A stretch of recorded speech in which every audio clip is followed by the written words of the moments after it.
Is it ever right to switch network marketing companies? Well, I think there's several factors that you actually have to look at, just like you would with any big decision in your life. So what are some of those factors or signs that you really want to pay attention to? So number one, you've hit your lid. You cannot progress any further, or even if you do progress, it doesn't change a lot about your professional or your financial bottom line. It's like changing cars. In one season, I need the best gas mileage. So I'm gonna get a Prius, I'm gonna get a hybrid because I need to go far and long distance. But in another season, I need to climb a mountain. So I'm gonna get a four-wheel drive truck for that. So you need the right vehicle for the right season you're in based off the end goal that you have. It doesn't even mean that the Prius or the 4x4 truck are bad or better in any way.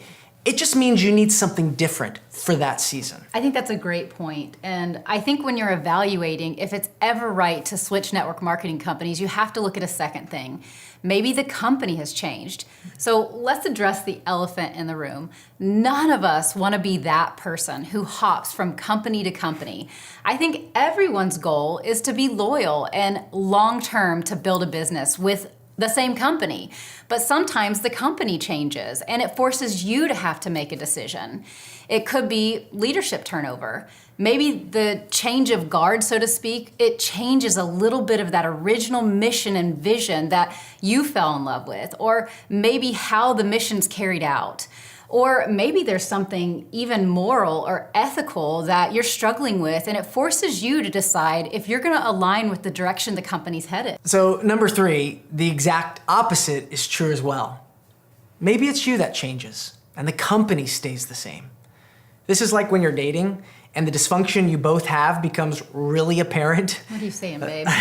I know. Let's say you're the one who says, I'm gonna go to counseling, and the other person decides, I'm not gonna go to counseling. Well, you're gonna show up very different in that relationship because you've changed. Your change evokes a choice if that person doesn't change. Settle or move forward. But I think change can be a scary thing for most of us because it typically involves some sort of ending. And I think we resist endings with everything in us.